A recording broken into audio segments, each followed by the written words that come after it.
회고 마지막 부분을 생각해 보고자 합니다. 하나님을 회고하라라는 제목으로 이 말씀을 생각하겠습니다.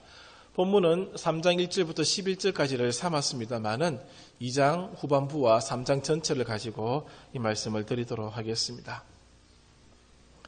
새벽 기도회 시간에 욥기를 다룬 적이 있습니다. 불과 2주 전입니다. 욥기를 살펴보면서 욥기에 나타난 하나님의 뜻을 깊이 있게 다루지는 못했습니다만은 어느 정도 생각해 볼 수 있는 시간이었습니다.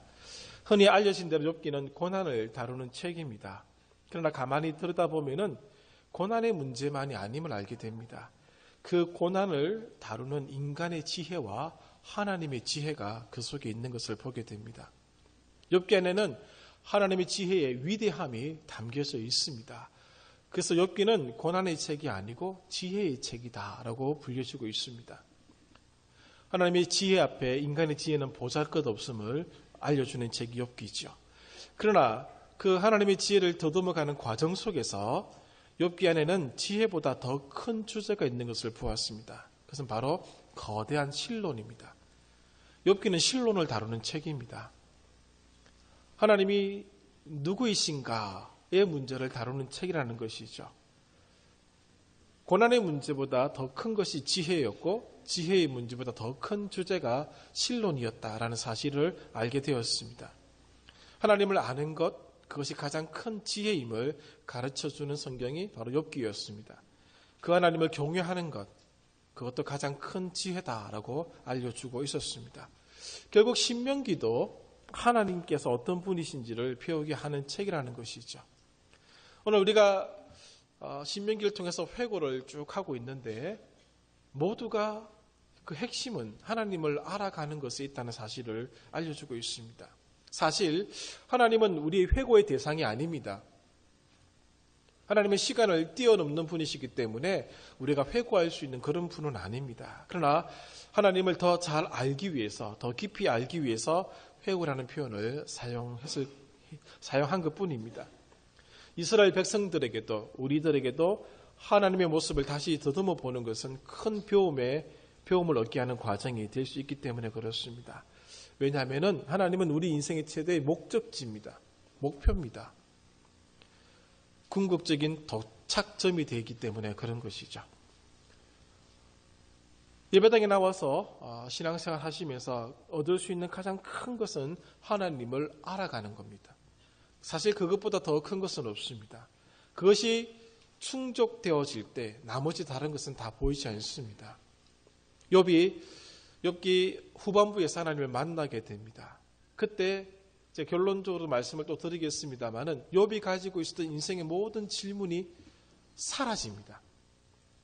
해결된다라는 표현보다 사라지게 됩니다. 질문을 던질 필요가 없다는 것이죠. 하나님 앞에 서게 될 때에 욥의 고난도 사라집니다. 하나님이 왜 그 고난을 겪게 하시는지 말씀하시지 않습니다. 욥기 안에는 그 내용이 절대로 안 나옵니다. 그러나 욥에게 그 고난의 문제는 그냥 사라지게 됩니다. 오늘 우리가 하나님을 알아가는 것, 하나님을 배워야 되는 이유가 바로 여기 있지 않는가라는 생각이 드는 것이죠. 그러므로 인생의 최대의 목적, 하나님을 알아가는 이 부분을 우리가 늘 고민하시고 이 부분에 전심전력해 주시기를 간절히 소원합니다.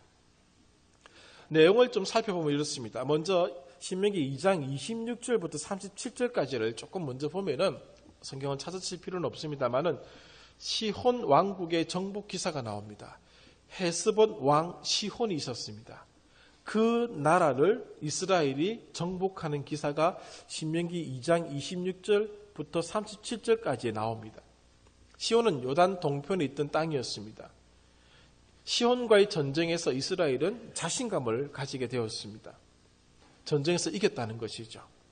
이 정복 전쟁으로 말미암아 앞으로 이스라엘을 대적할 만한 민족은 없다라는 사실을 알려주게 되었다는 것이죠. 그러므로 이 전쟁은 매우 중요한 의미를 가지고 있습니다. 두 번째는 신명기 3장 1절부터 11절까지 봉독해 드린 그 말씀입니다. 바산의 왕 옥과의 전쟁이 나오는 기사입니다. 마찬가지입니다. 하나님은 바산 왕 옥과의 전쟁을 통해서 그것 승리를 맛보게 하셨습니다. 그들의 성읍이 60개나 된다고 알려지고 있고 그 성읍은 높은 성벽으로 둘러싸져 있다는 사실을 알려주고 있습니다. 그리고 특별한 기사가 하나 나오는데 11절을 보시면은 이 바산의 왕은 누구의 족속인가 하면 르바임의 족속이다라고 알려지고 있습니다. 르바임은 거인족입니다. 쉽게 말씀드리면 거인족의 마지막 후손입니다. 그래서 그의 침상이 철로 되어 있었는데 쉽게 말씀드리면은 이 길이가 4m고 넓이가 2m 정도 되는 철 침상을 사용한 것으로 알려지고 있습니다. 그만큼 거인이었다는 것이죠. 10명의 정탐꾼들이 거인족을 바라보면서 두려워서 그들이 가나안 정복 전쟁을 앞두고 원망과 불평을 쏟아냈지 않습니까? 그런데 지금 이 신명기 3장에 들어와서 그 바산의 왕 옥을 무찌르는 그런 기사를 지금 보여주겠다는 것이죠. 그렇게 함으로 하나님께서 이제 가나안 정복 전쟁을 앞두고 이스라엘 민족에게 자신감 또 용기를 허락해 주시는 것을 확인할 수 있다는 것이죠. 하나님을 대적하는 백성들은 남을 수가 없습니다. 반드시 하나님께서 그들을 무찔러신다는 사실 또한 보여주고 있습니다. 그리고 3장 12절부터 20절까지는 요단 동편의 땅을 정복했는데 그 요단 동편의 땅을 분할해주는 기업들에게 분할해주는 장면이 잠깐 기록되고 있습니다. 루벤 지파, 가 지파. 그래 므낫셋이 등치가 굉장히 큽니다. 반쪽이 동편 땅을 차지하게 된다라는 사실을 알려주고 있습니다. 그리고 그 나머지 부분에 있어서 하나님께서 이스라엘과 함께 전쟁에 임하시겠다라는 사실을 보여주는 장면으로 진행되고 있는 것을 보여주고 있습니다. 신명기 3장에 그 부분들이 뒤에 나오고 있고 그리고 나머지 부분은 우리가 지난주에 살펴보셨던 것처럼 모세에 관계된 부분이 언급되고 있는 것이죠. 이 사실들을 통해서 우리가 오늘 하나님께서 우리에게 주시는 그 큰 은혜를 살펴보고자 합니다. 신명기 1장부터 3장에 걸쳐서는 전쟁이 3번이 기록되고 있습니다. 그 첫 번째 전쟁의 기록은 무엇인가 하면은 가데스 바네아에서 12명의 정탐꾼들의 보고가 나오고 또 원망과 불평이 나오고 난 뒤에 하나님께서 이스라엘 백성을 광야로 몰아가시죠. 그때 이 무리들이 우리가 저 산지로 올라가겠나이다 라고 해서 또 전쟁에 출전을 해버리고 맙니다. 그렇게 전쟁에 나갔던 기사가 신명기 1장 19절 이하에 나오죠. 그 첫 번째 전쟁은 패배하게 됩니다. 왜냐하면 불순종의 전쟁이었기 때문에 그렇습니다. 옛 세대들은 불순종함으로 전쟁에 실패했습니다. 그러나 신명기 2장 뒤에 부분하고 신명기 3장 앞부분에 나오는 헤스본 왕과 바산 왕과의 전쟁에서는 승리합니다. 이 전쟁은 새로운 세대가 나가서 전쟁을 치른 것입니다. 순종한 전쟁이었고 순종함으로 말미암아 승리한 전쟁이 되었다라는 사실을 보여주고 있는 것이죠. 전쟁에 나가서 불순종할 때는 실패합니다. 그러나 전쟁에 나갈 때도 순종하면은 승리할 수 있음을 보여주는 장면이라는 것이죠. 그렇게 해서 앞으로 가나안 정복 전쟁에 있어서 새로운 세대는 순종함으로 승리할 수 있다라는 그런 가능성을 보여준 전쟁 기록이기도 한 것입니다. 이 전쟁으로 알 수 있는 것은 가나안 정복 전쟁은 주님의 약속을 성취하기 위한 여호와의 전쟁이라는 사실을 알게 됩니다. 왜 그런가? 오늘 본문 속에 그 많은 사실들이 나와 있는 것을 보게 됩니다. 하나님께서는 전쟁에 적극적으로 가담하시는 사실을 보여주고 있습니다. 2장 25절에 보시면은 오늘 한글 성경은 그것을 정확하게 구분해 주고 있지 않습니다만은 이렇게 표현합니다. 오늘부터 내가 천하 만민이 너를 무수하며 너를 두려워하게 하리니 그들이 내 명성을 듣고 떨며 너로 말미암아 근심하리라 하셨느니라 말씀하셨는데 너로 말미암아 이 단어가 너 앞에서 혹은 너 때문에라는 그런 의미가 있는 단어입니다. 하나님께서는 전쟁을 치르실 때에 이스라엘 민족 앞에서 전쟁을 하신다는 것이죠. 그리고 이스라엘 백성 때문에 전쟁을 하신다라는 그런 의미가 된다는 것이죠. 우리가 이미 알고 있습니다. 출애굽 때에도 마찬가지입니다. 애국과의 전쟁을 친히 하나님이 하셨습니다. 세계 최강국이었습니다. 애굽을 이길 수 있는 나라는 고대 근동이 없었습니다. 그럼에도 불구하고 이스라엘 민족은 칼 하나 들지 아니하고도 그 애굽을 무찌를 수가 있었습니다. 어떻게 해요? 하나님께서 친히 그 전쟁을 치르셨기 때문에 가능한 것이었습니다. 그러므로 이제 가나안 정복 전쟁에서도 하나님이 친히 간섭하시게 되는 것이죠. 자신의 약속을 아브라함과 이삭과 야곱과 약속하신 그 약속을 실현하기 위해서 친히 그 대적을 향해 싸우시는 것입니다. 누구를 위해서? 이스라엘을 위해서 싸우시는 것이죠. 신명기에 나타난 전쟁 기사나 또 여호수아서에 나타난 전쟁 기사의 개념은 거룩한 전쟁, 여호와의 전쟁이라는 개념으로 설명하고 있습니다. 이 개념 안에는 두 가지 개념이 들어가 있습니다. 첫 번째는 이스라엘을 위하여 싸우시는 전쟁이 들어가 있습니다. 오늘 헤스본과 바산과 싸우는 전쟁에서 하나님은 이스라엘을 위해서 싸우신다라는 사실을 우리들에게 보여주고 있는 것이죠. 너 때문에 이스라엘을 위하여 싸우시는 전쟁이 거룩한 전쟁이다라는 사실을 알려주고 있는 것입니다. 이 전쟁의 결과는 우리가 알고 있는 것과 같습니다. 승리했다는 것이죠. 왜냐하면 하나님이 넘겨주셨기 때문에 그렇습니다. 그것을 확인하기 위해서 3장 2절을 보십시오. 여호와께서 내게 이르시되 그를 두려워하지 말라라고 말씀하시면서 그와 그의 모든 백성과 그의 땅을 내 손에 넘겼으니라고 표현합니다. 내 손에 넘겼으니 여호와께서 그 땅을 넘겨주셨습니다.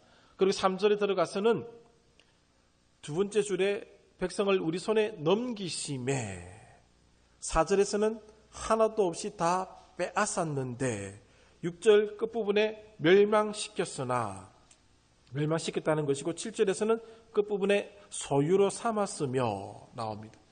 하나님이 넘겨주셨기 때문에 그 땅을 정복할 수 있었고 그 땅을 멸망시킬 수 있었고 그 땅의 모든 소유를 다 취할 수 있었다는 것이죠.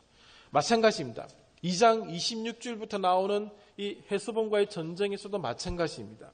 2장 31절을 보십시오. 2장 31절에 그때에 여호와께서 내게 이르시되 내가 이제 시혼과 그의 땅을 내게 넘기노니 너는 이제부터 그의 땅을 차지하여 기업으로 삼으라. 하나님이 넘겨주시는 겁니다. 전쟁을 치르기 전입니다. 접전이 일어나지 않았습니다. 그러나 이미 하나님이 그 땅을 넘겨주셨다 선언하고 있습니다. 그래서 이스라엘 민족은 그 땅에 들어가서 그 땅을 그냥 취하면 되는 것입니다. 2장 33절에 그를 우리에게 넘기심에 그의 모든 백성을 쳤고 34절에 그때에 우리가 그의 모든 성읍을 점령하고 34절 끝부분에 진멸하였고 35절 끝부분에 소유로 삼았으며 그렇게 표현하고 있는 것입니다. 똑같습니다. 하나님이 넘겨주셔서 그 땅을 정복할 수 있었다라고 하는 사실입니다. 하나님이 넘겨주시지 않으시면은 그 땅을 정복할 수가 없습니다. 첫 번째 전쟁, 신명기 1장 19절부터 46절에 나오는 가데스 바네아에서의 불순종으로 말미암아 치러진 그 첫 번째 전쟁은 하나님이 그 땅을 넘겨주시지 않으셨던 장면입니다. 하나님이 넘겨주시지 아니하시면 그 땅을 정복할 수가 없다는 것이죠. 거룩한 전쟁의 가장 중요한 개념은 바로 이 부분에 있습니다. 하나님이 그 전쟁에 친히 참전하신다는 것이고 하나님이 그 땅을 넘겨주실 때에만 그 땅을 점령할 수 있다는 것입니다. 하나님은 친히 대적과 싸우시는 분입니다. 자신의 백성을 그냥 내버려 두시지 않습니다. 그 대상이 애굽이든 바벨론이든 아시리아든 누구든지 간에 하나님은 자기의 백성을 위하여 싸우시는 하나님이심을 보여주고 있다는 것이죠. 약속의 자녀들이 순종으로 나아간다면 반드시 승리는 보장되어 있습니다. 누가 그 대적이 있냐는 중요하지 않습니다. 그러나 가데스 바네아에서 그들이 불순종했던 까닭은 그들의 눈에 하나님은 보이지 아니하고 그들의 장대한 모습이 보였기 때문에 실패했던 것이죠. 주님과 약속을 더 의지하면서 나아갈 때 하나님은 우리들에게 승리를 확실하게 주신다는 사실입니다. 하나님께서는 우리를 위해서 싸우십니다. 우리의 대적을 향하여 싸우시는 분이라고 하는 사실이죠. 이것을 먼저 회고해야 됩니다. 배워야 된다는 것이죠. 오늘 하나님께서는 여기 앉아 계신 모든 성도님들을 위하여 싸우시는 분입니다. 여러분들이 하나님의 약속의 자녀이기 때문에 그렇습니다. 잘나고 못나고의 문제가 아닙니다. 하나님의 자녀는 하나님이 친히 그들을 위해서 싸워주십니다. 기억나시죠? 창세기 12장 2절부터 2, 3절 말씀 기억나시죠? 너를 축복하는 자에게 내가 복을 내리고 너를 저주하는 자에게 내가 저주를 내리겠다는 말씀 기억나시죠? 오늘 이 부분에서 여기 성취되고 있는 것입니다. 오늘날도 마찬가지입니다. 우리에게 복을 주는 자에게 하나님이 그 사람에게 복을 주실 것입니다. 그러나 우리에게 저주하는 자에게 하나님이 친히 그를 대적으로 삼고 싸우실 것입니다. 우리가 살아가는 인생의 여정, 긴 신앙의 여정 가운데 하나님이 그렇게 우리와 함께 하신다는 것이죠. 이 사실을 배우라고 신명기가 오늘 우리들에게 말씀하고 있는 것입니다. 여호수아서에 나타난 수많은 전쟁을 보십시오. 그들이 순종할 때 절대로 패배하지 않습니다. 하나님께서 친히 그 전쟁에 참전하셨기 때문에 그렇습니다. 다윗이 숱한 전쟁 가운데서 패배하지 않았던 이유가 무엇입니까? 그가 용맹했기 때문에 그의 전략이 뛰어났기 때문에 그렇지 않습니다. 하나님께서 다윗을 위하여 싸워주셨기 때문에 그렇습니다. 하나님이 참전하시는 전쟁에는 패배가 없습니다. 내가 누구냐가 중요한 것이 아닙니다. 상대방이 누구인가도 중요한 것이 아닙니다. 나를 위하여 하나님이 친히 싸워주신다는 데 핵심이 있다는 것이죠. 올 한 해 하나님께서 여러분을 위해서 친히 인생의 전쟁에서 싸워주시기를 간절히 소원합니다. 그래서 숱한 전쟁에서 승리하시는 은혜가 있기를 바랍니다. 오늘 본문 말씀을 가만히 살펴보면 참 부담스러운 표현이 좀 나옵니다. 어떤 표현인가 하면 2장 34절을 보십시오. 2장 34절에 보시면 이런 말씀이 있습니다. 끝부분에 중간 부분도 보십시오. 34절 두 번째 줄 좀 보시면 그의 각 성읍을 그 남녀와 유아와 함께 하나도 남기지 아니하고 진멸하였고, 진멸이라는 단어가 나옵니다. 3장 6절도 마찬가지입니다. 6절 두 번째 줄 멸망시키되 각 성읍의 남녀와 유아를 멸망시켰으나, 멸망시키라는 것이죠. 이것을 헤렘이라고 합니다. 헤렘, 진멸사상이라고 표현하고 있습니다. 하나님께서는 왜 이 거룩한 전쟁을 통해서 모든 상대방 적군들을 진멸하라고 말씀하시는가라고 하는 부분이죠. 이스라엘이 전쟁을 수행할 때 특별히 이 가나안 정복 전쟁 가운데서는 진멸 사상이 나오게 되어 있습니다. 가나안 땅에 살아있는 모든 사람을 죽이라는 것이죠. 심지어는 유아들까지 죽여야 됩니다. 생존자를 남겨두어서는 안 됩니다. 쉽게 이해하기 힘든 부분입니다. 이 부분 때문에 심각한 고민에 들어간 사람들이 한두 명이 아닙니다. 인종 청소의 이미지를 떠올리게 하는 명령이기 때문에 그렇습니다. 이스라엘 민족이 앞으로 지금 이 신명기 1, 2, 3장도 마찬가지고 앞으로 치러야 될 이 10년 가까이 치러야 될 이 가나안 정복 전쟁의 모든 핵심은 진멸입니다. 하나도 남겨두어서는 안 됩니다. 그렇다면 이유가 있어야 된다는 것이죠. 군인만 전쟁터에서 죽이는 것이 아니라 그 나라를 정복하면, 그 민족을 정복하면 아이들까지 남녀를 가리지 않고 다 죽여야 됩니다. 인간적인 면에서 볼 때 잔인하고 참혹한 전쟁의 모습을 그려주고 있다는 것이죠. 그래서 어떤 학자는 이 부분을 해석하면서 굉장히 곤란하게 글들을 이렇게 전개해 나가다가 이렇게 표현하고 있더라고요. 이 전쟁은 헤렘 전쟁, 진멸 전쟁은 윤리적, 도덕적 전쟁이 아니라 신앙적인 전쟁이라 하고 이렇게 표현하고 있습니다. 충분히 이해가 가는 그런 표현인 것이죠. 여기 대해서는 신명기 20장에서 또 좀 더 자세히 나오게 되어 있습니다. 신명기 20장에서 조금 더 자세히 다루기로 하고 오늘 그 왜 하나님께서 이렇게 명령하셨는지 앞부분을 좀 살펴보려고 합니다. 비록 하나님이시지만은 모든 민족을 진멸하실 때는 분명한 이유가 있어야 한다는 것이죠. 온 인류가 진멸당한 적이 한 번 있죠. 기억나십니까? 창세기 6장부터 9장까지 홍수로 하나님이 온 인류를 진멸하셨습니다. 그 장면을 기억하고 계셔야 됩니다. 자, 하나님이 잔인하신가?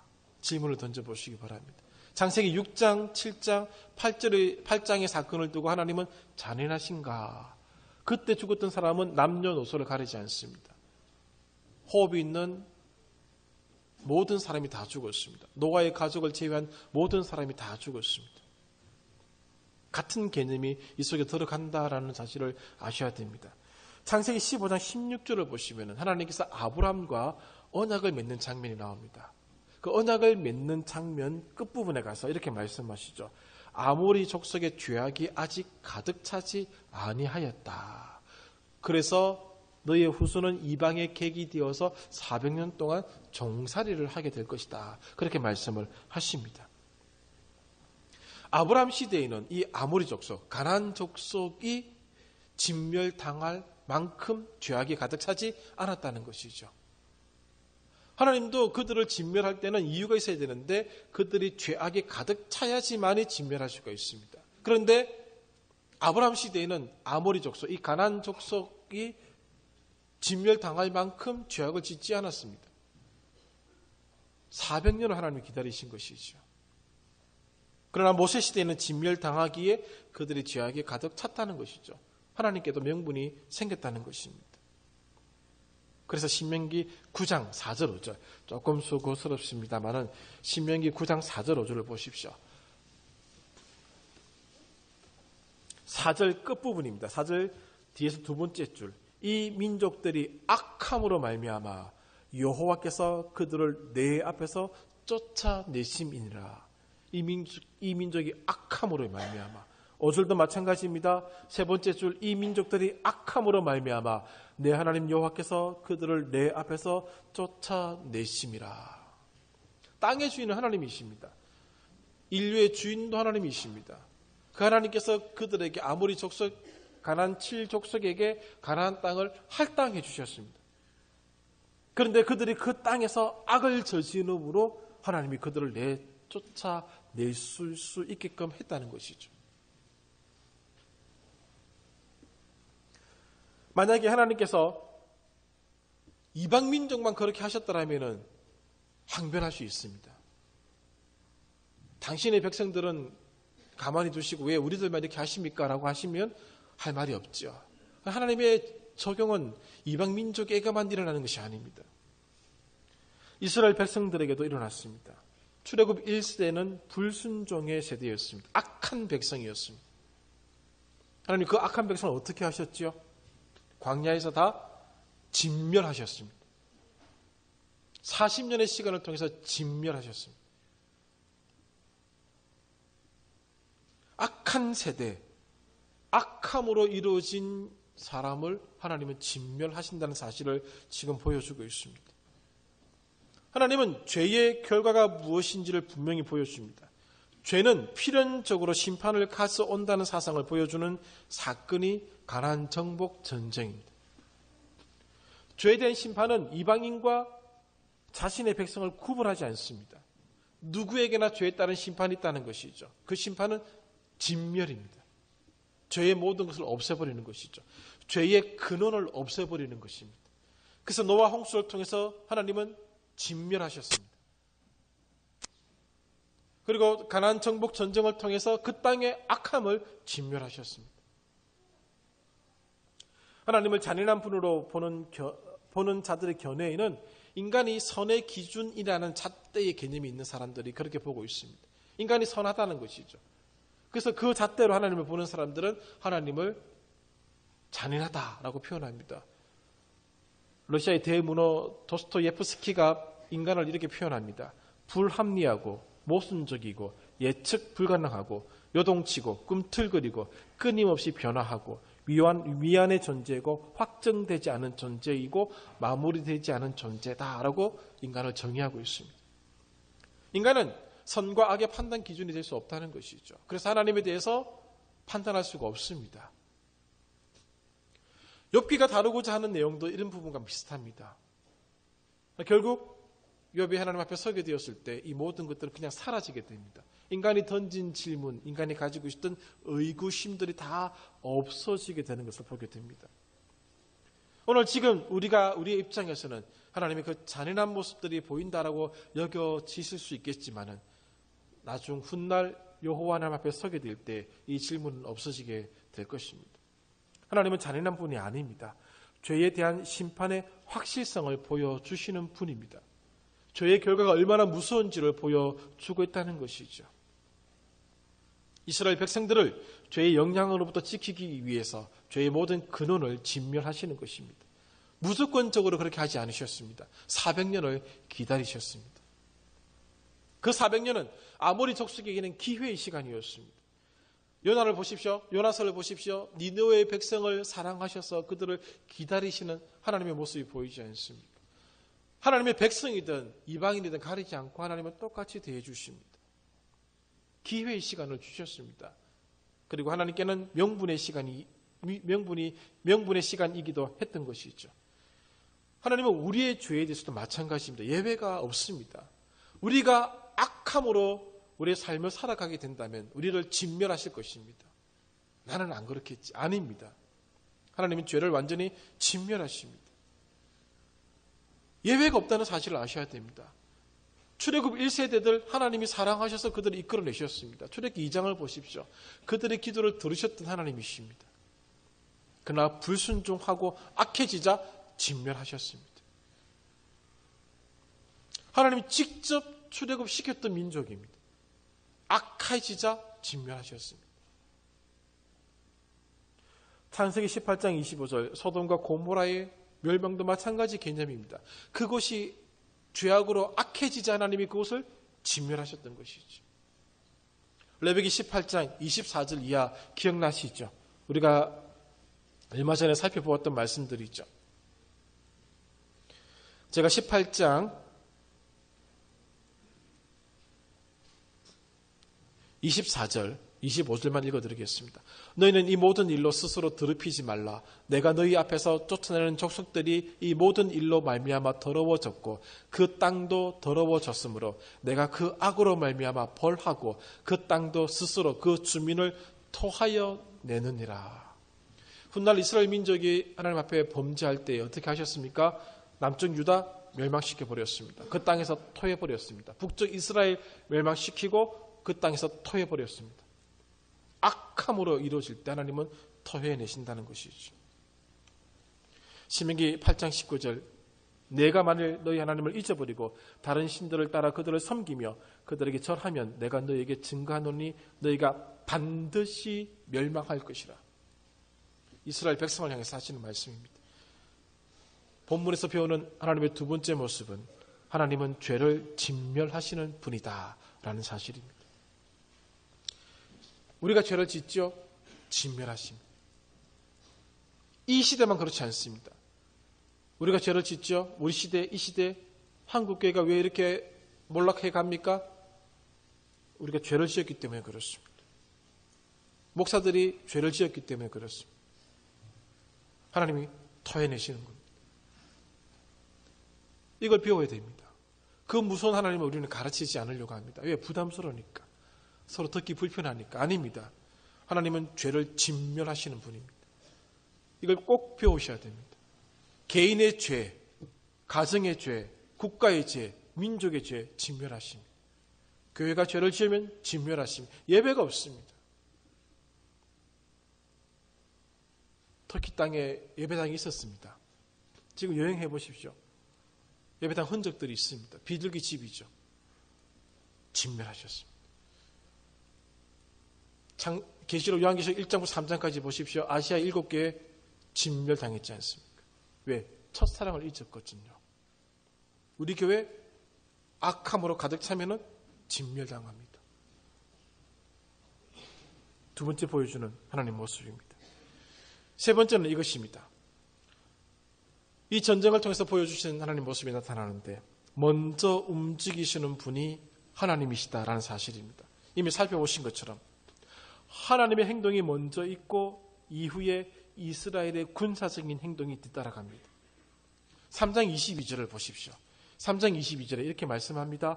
너희는 그들을 두려워하지 말라. 너희 하나님 여호와께서 친히 너희를 위하여 싸우시리라 하였노라. 하나님이 먼저 나갑니다. 항상 모든 여호와의 전쟁, 거룩한 전쟁은 하나님이 먼저 출전합니다. 구름 기둥과 불 기둥으로 인도하셨던 그 하나님 그 모습 그대로 먼저 나가셔서 싸우십니다. 이스라엘의 승리는 하나님의 행동의 결과이지 그들이 전쟁을 잘 치러서가 아닙니다. 그들의 전략이 뛰어나서도 아닙니다. 그들의 무기가 좋아서도 아닙니다. 이스라엘 전쟁의 승리는 하나님의 행동의 결과였다는 것이죠. 그들은 이스라엘 백성들을 위하여 싸우시는 하나님을 바라보면 되는 것입니다. 출애굽기 15장에 홍해 앞에 섰을 때 모세가 두려워하지 않죠. 오늘날 너희를 위하여 싸우시는 여호와의 능력을 바라보라. 홍해를 치지 않습니까? 갈라지지 않습니까? 이스라엘 백성은 지켜보기만 할 뿐입니다. 기드온과 300명의 군인들 얘기를 제가 말씀드린 적이 있죠. 그들이 용맹스러워서 이겼습니까? 아닙니다. 용맹스러워서 이겼다라고 설교하는 목사 설교 잘못하는 겁니다. 성경 몰라서 그렇게 얘기하는 겁니다. 300명으로 13만 5천 명을 이길 수가 없습니다. 여호와께서 친히 먼저 나가서 싸우셨기 때문에 그 승리가 그들에게 주어진 것뿐입니다. 여호와께서는 이스라엘을 위하여 싸우십니다. 그런데 이 전쟁의 개념에 하나 더 숨겨져 있는 것이 있습니다. 이스라엘이 범죄하면은 이스라엘을 대항하여 싸우시는 하나님이 나타나고 있다는 것이죠. 이스라엘을 위하여 싸우시는 그분께서 이스라엘이 죄를 지으면 이스라엘을 대항하여 싸우시는 분으로 그려지고 있는 것이 거룩한 전쟁의 개념입니다. 이스라엘도 지신다는 것이죠. 거룩한 전쟁의 양면입니다. 그러나 이스라엘에게는 은혜가 주어졌습니다. 어떤 은혜요? 아주 버리지는 않으신다는 것이죠. 하나님 우리를 치십니다. 우리가 악함으로 우리의 삶을 만들어가 우리를 치십니다. 그러나 아주 버리지는 않으십니다. 탕자를 아버지가 기다렸던 것처럼 기다려 주신다는 것이죠. 여기에 언약 백성들을 향한 하나님의 은혜와 자비가 있는 것입니다. 그러므로 신명기는 이것을 가르쳐 주십니다. 순종의 길을 걸어가라는 것이죠. 그렇지 않으면 하나님께서 우리를 치실 것이다. 하나님 우리를 치시는 분이시다라는 사실을 세 번째로 보여주고 있는 것입니다. 이스라엘을 위하여 싸우시는 그분이 이스라엘을 대항하여 싸우시기도 한다는 것입니다. 늘 우리에게 은혜를 베풀어 주시고 잘못하시지만 품어주시고 오냐 아닙니다.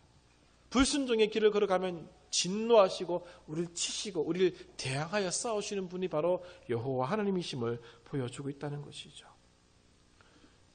말씀을 정리하겠습니다. 신앙은 하나님을 배워나가는 여정입니다. 하나님을 알면 알수록 우리의 모습이 보이는 것이죠.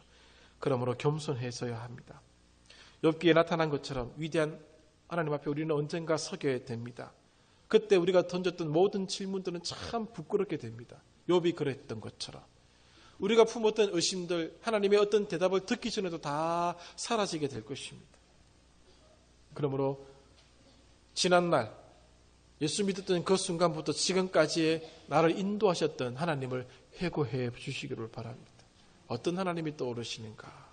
그리고 하나님을 더 배우려고 애쓰는 그 모습이 우리 모든 성도님들의 모습이 되고 올 한 해의 모습이 되기를 간절히 소원합니다. 기도하겠습니다.